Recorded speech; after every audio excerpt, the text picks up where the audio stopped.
আসসালামু আলাইকুম বন্ধুরা, সবাই কেমন আছেন? আপনাদের সাথে আছি আমি Ibrahim Suman. Time to travel চ্যানেলের পক্ষ থেকে আপনাদেরকে আন্তরিক অভিনন্দন জানাচ্ছি। বন্ধুরা, আমি এখন আছি ময়মনসিংহ শম্ভুগঞ্জ বাজার রোড, সদর ময়মনসিংহ। এখানে শামীম এয়ার ট্রাভেল এজেন্সিতে আমি আছি। শামীম ভাই আমার খুবই ক্লোজ একজন পার্টনার। আমরা একই সাথে বিজনেস করছি প্রায় অনেক বছর হয়ে গেছে। আজকে ওনার অফিসটা ভিজিট করতে আসলাম। আমরা কয়েকজন আসছি, তো এখানে বসেই এই ভিডিওটা করছি। যারা ময়মনসিংহ, তারপর হচ্ছে আপনার নেত্রকোনা, শেরপুর এই এরিয়াতে যারা আছেন, তারা যদি চান মানে ঢাকা বা বনানী যেতে যাদের প্রবলেম হয়ে যায়, তারা এই অফিসে এসেও আপনারা যোগাযোগ করতে পারবেন। ও তাহলে ওই ফাইলগুলো আমরা সরাসরি পেয়ে যাব। আপনারা এখানেও আসতে পারেন বা বনানীতে আমাদের যে মূল অফিস আছে ওখানেও আসতে পারেন। তো চলুন আজকে আমরা কথা বলবো মূলত কিরগিজস্তানের ভিসা নিয়ে। কিরগিজস্তানের ভিসা হচ্ছে কিনা, আমি এর আগে কয়েকটি ভিডিও দিয়েছিলাম কিরগিজস্তানের বিষয়ে। অনেকেই বলেছেন কিরগিজস্তানের ভিসা বন্ধ, কিরগিজস্তানের ভিসা হচ্ছে না, কিরগিজস্তানের ভিসা মানে আটকে রেখেছে, অনেকে 6 মাস যাবত দিয়ে রেখেছেন, 3 মাস যাবত দিয়ে রেখেছেন। অনেক ধরনের কমেন্ট আপনারা করেছেন। হ্যাঁ, কিছু কমেন্ট করেছেন যে কেউ কিরগিজস্তানে আসবেন না, কিরগিজস্তানের অবস্থা ভালো না। এই কথাগুলো আমি আপনার সাথে একমত যে অনেকে কিরগিজস্তানে গিয়ে ভালো নাই, আবার অনেকে ভালো আছে। তো যারা ভালো নাই তারা স্বাভাবিকভাবে বলবেন যে এখানে আসেন না, আবার যারা ভালো আছেন তারা বলবেন যে হ্যাঁ ভাই আসেন। আসলে ডিপেন্ড করে যে কে কেমন আছে তার উপরে। আমি আপনাদেরকে বলবো না যে আপনারা কিরগিজস্তানে গিয়ে খুব বেশি ভালো থাকবেন, কারণ কিরগিজস্তানে আপনারা যে ধরনের কাজে যান ওটার কনফার্ম হয়ে তারপরে আপনারা যাবেন।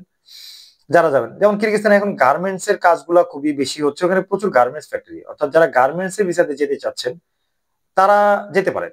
কেননা তারপর যদি আপনাদের আশা থাকে 70,000, 80,000, 1 লাখ টাকা আপনারা বেতন তুলবেন প্রথম অবস্থায়, এরকম কথা, এরকম স্বপ্ন নিয়ে যারা যাবেন তাদের আসলে যাওয়ার প্রয়োজন নাই। কারণ কিরগিজস্তানে আপনারা এভারেজ 35 থেকে 40,000 টাকা বেতন পাবেন, এর উপরে পাওয়াটা কষ্টকর। তবে আপনাকে কাজ জানতে হবে, আপনাকে এক্সপার্ট হতে হবে গার্মেন্টসে, তাহলে আপনি কিরগিজস্তানে যেতে পারেন। সেক্ষেত্রে আপনি একটা ভালো স্যালারি পাবেন, থাকা খাওয়া বেশিরভাগ ক্ষেত্রে কোম্পানি প্রোভাইড করে থাকে। আর একটা কাজ কিরগিজস্তানে অ্যাভেলেবল, সেটা হচ্ছে যারা কনস্ট্রাকশনের কাজ করতে পারবেন, কনস্ট্রাকশনের স্কিল আছেন, লেবার আছেন, তারা কিরগিজস্তানে যেতে পারেন। আমি বলছি না যে অন্যান্য কাজ নাই, অন্যান্য কাজ বলতে ইটের ভাটার কাজ আছে, কষ্টের কাজ অনেকেই করছেন। আগামী মাস হচ্ছে মার্চ মাস, মানে কিরগিজস্তানে ঠান্ডা প্রায় শেষ, শীতের সময় প্রায় শেষ। অনেক ফ্যাক্টরি আবার নতুন ওপেন হবে, ইটের ভাটাগুলো খুলবে, তো ওখানে অনেকেই কাজে যাবে।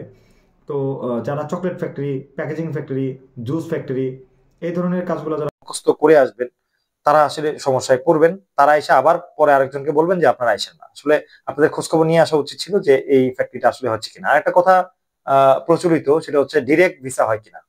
কিরগিজস্তানে শুধুমাত্র গার্মেন্টস ফ্যাক্টরি গুলা, কিছু গার্মেন্টস ফ্যাক্টরি আছে যারা বড় বড়, তারাই একমাত্র ডিরেক্ট ভিসা দিয়ে কিরগিজস্তানের লোক নিয়ে থাকে, তাও সবাই না, খুব কম, হাতে গোনা কয়েকটা।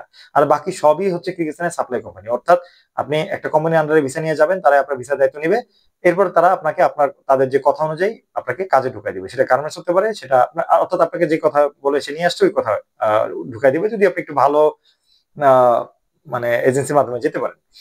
এখন যদি আপনি মনে করেন যে আপনি ফ্যাক্টরিতে যাবেন, like juice factory, chocolate factory, এই টাইপের ফ্যাক্টরি আশা করে যদি আপনি যান এবং আপনি ফ্যাক্টরিতে যাবেন এবং 70-80 হাজার টাকা স্যালারি পাবেন, ইটস নট পসিবল। আপনি ওই কাজও পাবেন না, আপনি ওই টাকাও তুলতে পারবেন না। যদি টাকা তুলতে হয় আপনাকে, অবশ্যই আপনাকে গার্মেন্টস এর কাজ করতে হবে। হ্যাঁ, গার্মেন্টস এ হেল্পারও যাওয়া যায়, গার্মেন্টস এ হেল্পারও প্রয়োজন হয়। যারা কাজ জানে না তারাও গার্মেন্টস হেল্পার যেতে পারবেন। ওখানেও 35,000 থেকে 40,000 টাকার মতো স্যালারি আপনারা পাবেন। টাকা কোম্পানি দিবে, খাওয়াটা অনেক সময় নিজে থাকে, অনেক সময় কোম্পানি দিয়ে থাকে। এই হচ্ছে ব্যাপার। ভিসার ব্যাপারটা বলি, আগে কিরগিজস্তানে যেটা হতো যে 2 মাসের ভিসা দেওয়ার পরে অনেক জটিলতার কারণে অনেকে ভিসা পান নাই। কিন্তু এখন যেটা হয়, এখন আর এরকম সুযোগ নাই। কারণ হচ্ছে কিরগিজস্তানে 2025 সালের 23 জানুয়ারি থেকে একটা সিস্টেম চালু হয়েছে যেটাকে বলা হয় ইউনিফর্ম পারমিট। আপনারা যদি আমার কথা কোনো দ্বিমত থাকেন, তাহলে আপনারা কিরগিজস্তানে যেই ওয়েবসাইটে আমরা ভিসা চেক করি, আমি ওয়েবসাইটের নাম আপনাকে বলে দিচ্ছি, ই ভিসা ডট, আমি